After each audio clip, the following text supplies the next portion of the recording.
Now, also, the film.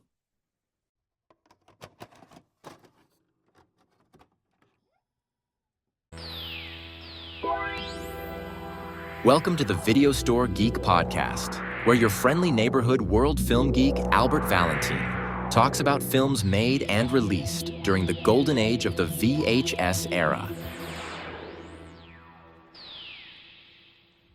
Hello, my fellow video store geeks and vixens. How you guys doing today? It is the latest episode of the Video Store Geek podcast, where I talk about films made or released during the home video era. Today's film is 1989's Fast Food, directed by Michael A. Simpson. We're going to be grilling some more burgers, but we're going to be adding a little twist to this because that's what this movie is practically about. The film stars Clark Brandon in his final acting role, Randall Patrick. Tracy Griffith, that's the name familiar, is she is Melanie Griffith's little sister. We also have Blake Clark, Tracy Lords, and the one and only Jim Varney as Wrangler Bob Bundy.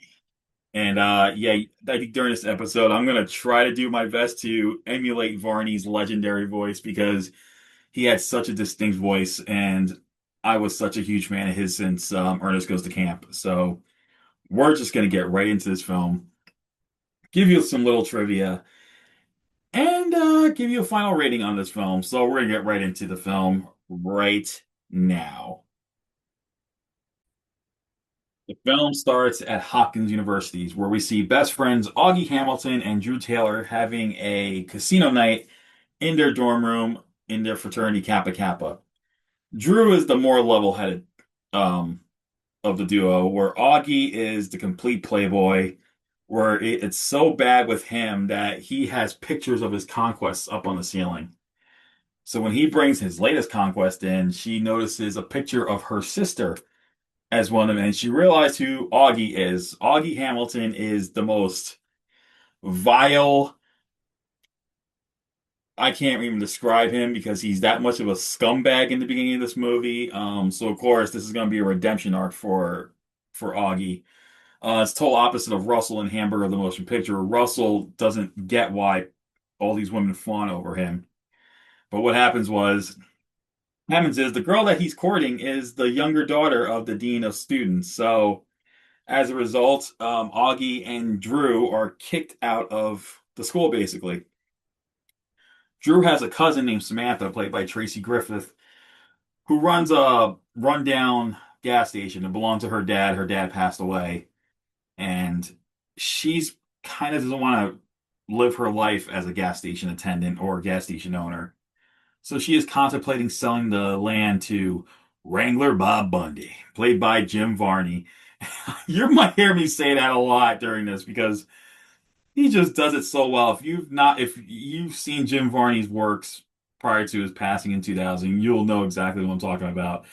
Here, he's the corporate burger owner, who's gonna try to get every property he can so he could turn to one of his restaurants. And he unwillingly decides, he tried to make a deal with Samantha's dad, and unfortunately, Samantha's dad passed away while refusing to sell to Wrangler Bob. But now knowing that the daughter's taking over and she's thinking about selling it, they're going to get the contract done. He gets his henchman EG, played by Blake Clark, to go along with it. But then Augie and Drew have this idea, why don't we just take the gas station and convert it into our own little burger joint with a service station theme thing? And there's another worker there, Bud, played by the awesome Michael J. Pollard, who Trauma fans will probably recognize the voice of Psycho in Toxic Crusaders, but this guy is a legend in his own right. He's been in so many movies, um, and including one we're going to talk about later here in this episode because it's part of the trivia.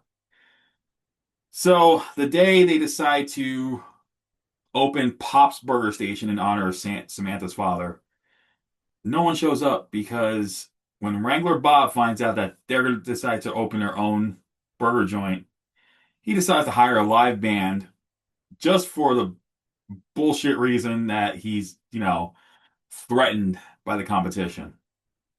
But we're about to head to the twist because the group has a friend named Calvin. He's like the scientist at the school. He and Dr. Duran have been trying to develop some new stuff, some new medicines of sorts, and During one of these tests, Dr. Duran accidentally creates a love potion called Formula Number Nine. And of course, if you know that, that's in reference to the famous song Love Potion Number Nine, which in own right became a movie a few years later with Sandra Bullock and Tate Donovan. Well, that's probably for that's might be another episode later down the road. Anyway, what happens is Dr. Duran pretty much gets herself all over Calvin. It's supposed to release your wildest inhibitions, and it only lasts 8 hours. So it's not like it's a permanent thing. After 8 hours, the formula wears off. So they decide to hold it in a test tube and just to make sure that everything's, that it's kind of held secretly. So Calvin tells Augie and Drew about what had happened, and but they also like Calvin's knowledge of science, so they ask him to create a burger sauce that would help attract the to help attract get people to come in. So Calvin creates a sauce that mixes ketchup, mayo, and chocolate syrup. And that does sound might sound disgusting. I've never tried it. I've only had ketchup, mustard, and mayo. Um, I might try this though to see if it actually will work. But as I mentioned, Wrangler Bob decides to sabotage the competition on opening day. But they get a little bit of a comeuppance when, well, I wouldn't say comeuppance. They get a shot when Mary Beth Benson, a woman who runs a sorority at Hopkins, and she knows who Augie is. She learns about the station, and she asks them if they can cater a party for the sorority, and we're talking about 150 people. So they decide to do it so they can make some money for the state for the building, right? So Augie goes to see Calvin. He sees the formula. When Calvin is not looking, Augie decides to take it upon himself to put some of the formula into the burger sauce. So of course, the day of the party, things start out okay, and Mary Beth has this pompous ass boyfriend named Donald, and who sounds like the typical 80s yuppie piece of crap that you expect. And I'm not talking American Psycho 80s yuppies. I'm talking like these people who think their stuff really don't stink. He has this nose up in the air. It sounds like this. Like you want to smack him. By the way, so anyway, Mary Beth demands for a burger. She tries it. She has the best burger she ever had. All of a sudden, she starts going insane.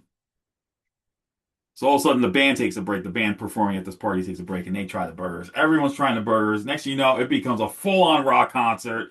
Everyone's going crazy. And then Calvin, who also had some of the stuff, decides he's going to host a wet t-shirt contest. Now, this is PG-13, so do not expect any nudity in this movie. So that's another thing I should mention to you guys. Do not expect nudity in this movie. It's more, it's more clean anyway. Donald tries to interrupt because he's the only one that didn't have a burger because his mother doesn't want him to have red meat. His mother will be disappointed, so they kick him out. But things go crazy because Augie and Samantha have this really rocky relationship from the very beginning, from the minute you see them. Because apparently Augie dated Samantha once, and Samantha knows of his reputation, and she knows what a scumbag he is. But Samantha takes it upon herself. She tried a burger. She was going to try a burger, but Augie told her not to because it's for the guests. So she loved the sauce so much that she mixed it with tequila, and next you know, she's all over Augie. The next morning, everyone is sleeping on the ground. Augie and Samantha slept together. Samantha realizes what had happened and she goes ballistic. She goes one up one side, Augie down the other, goes off on him. Calvin, in the meantime, tried to get it on with Mary Beth, but Mary Beth's potion wore out and she locks him in the freezer. So Calvin's there overnight, freezing his buns off, as he says. And that's when Augie finally confesses what he had done. And Calvin's kind of ticked off and kind of not happy with what he did. But they test it out for a day to see what would happen, and they become a big hit. They make over $5,100. When Drew learns what Augie has done, he is lividly pissed at him.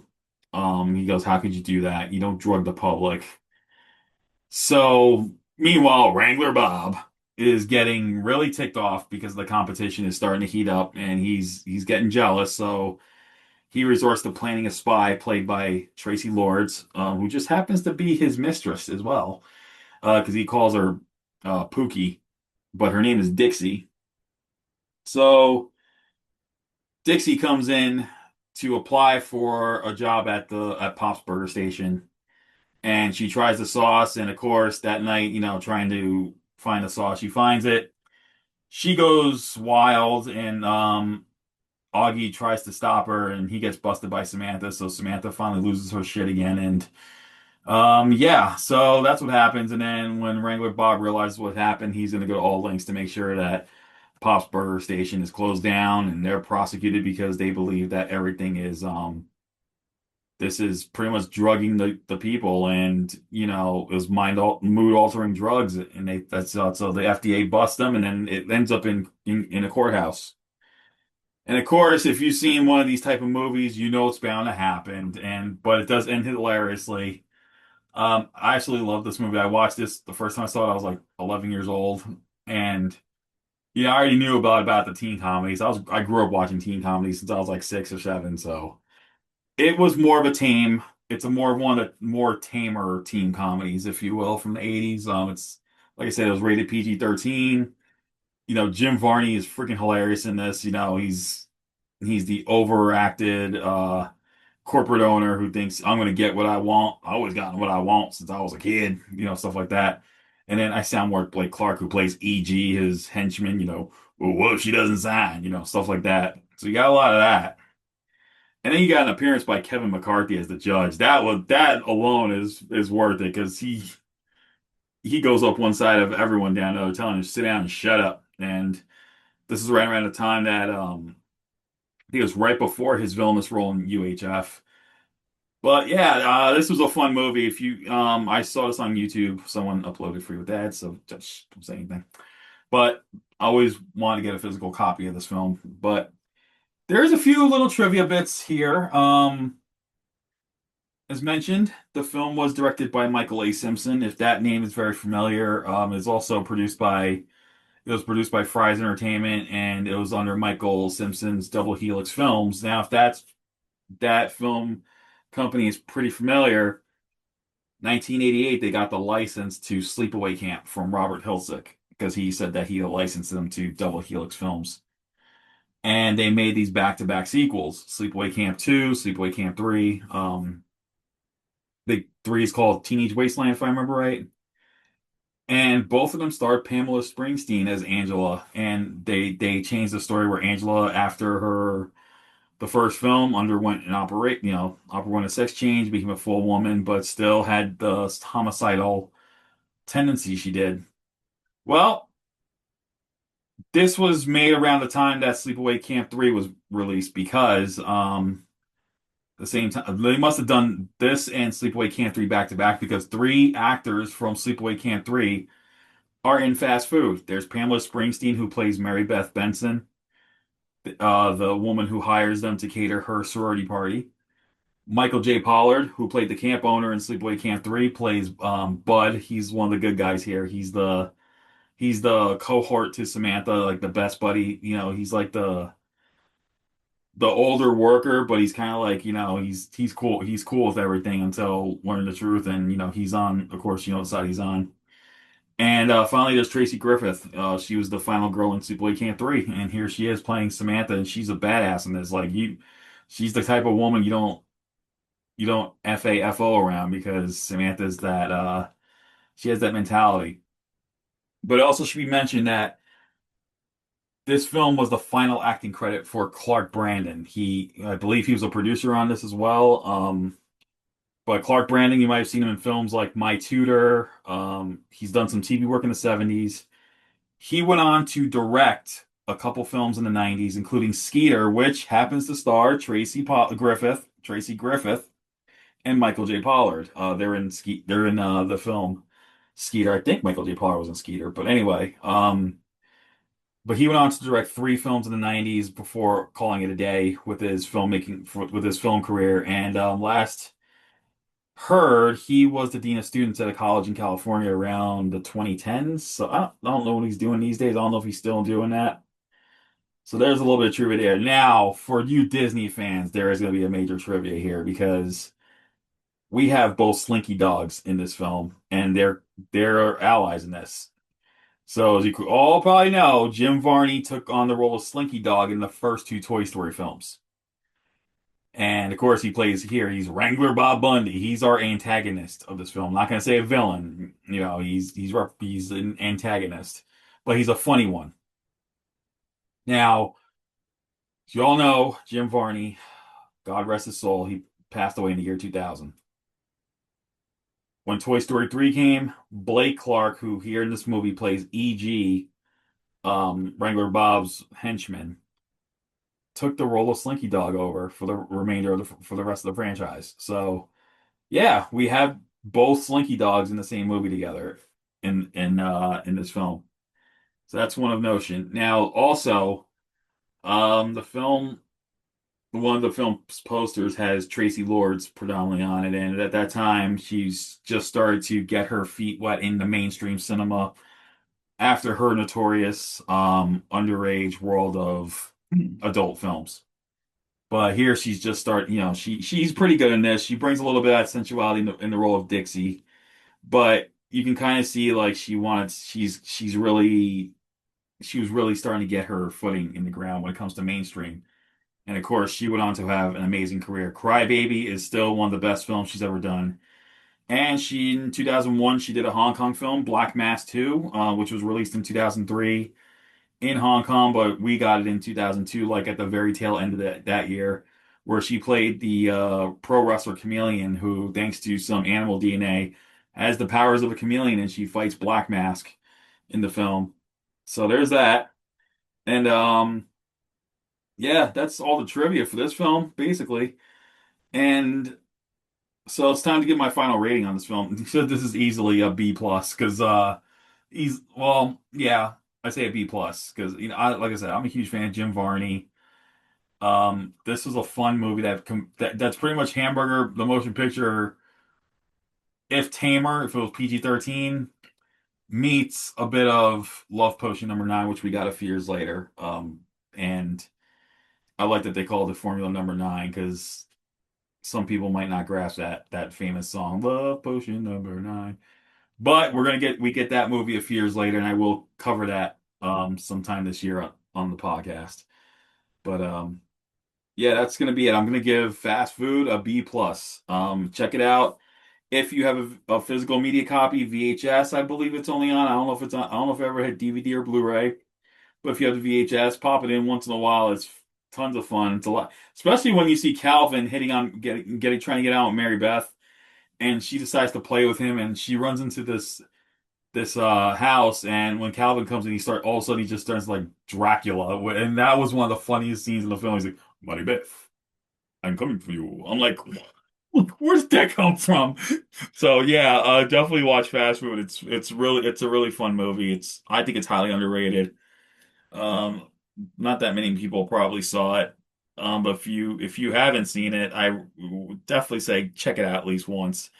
This is definitely a movie to enjoy on a movie night if you're really bored.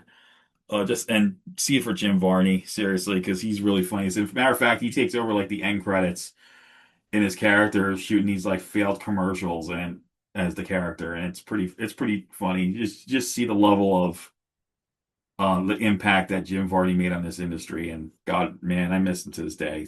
He's just hysterical. But yeah, definitely, Fast Food gets a B plus for this. That's for sure. So that's the end of this episode of the Video Store Geek podcast. Now get ready to wax your surfboards up, shape them, get ready to go to the beach because we're surfing in June. We're going to be covering three surf movies of the 80s, and we're going to start with a classic. A classic. We're going to talk about 1987's North Shore, starring Matt Adler, Nia Peoples, Jerry Lopez, and Gregory Harrison. This is going to be the first of the Surfing in June episodes of the Video Store Geek podcast. And I will tell you the other ones right now. June 15th, we're going back to the beach with Frankie and Annette. And if you don't know who I'm talking about there, do yourself a favor. Go see any 60s beach movie right now with Frankie Avalon and Funicello. And then on June 29th, we're going into the oddity world of Surf 2. Was there a surf movie? No, but that's okay because this is one of those movies that's not to be taken seriously. So definitely join us for Surfing in June on June 1st when we head to the North Shore. So anyway, that is it. This is your friendly neighborhood video store geek, Albert Valentin, signing off.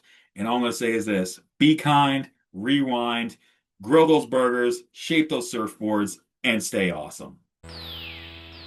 Thank you for listening to the Video Store Geek podcast. Don't forget to check out worldfilmgeek.com for the latest reviews, interviews, and news in the world of indie and global cinema. And see you on the next episode of the podcast. Stay awesome, film geeks.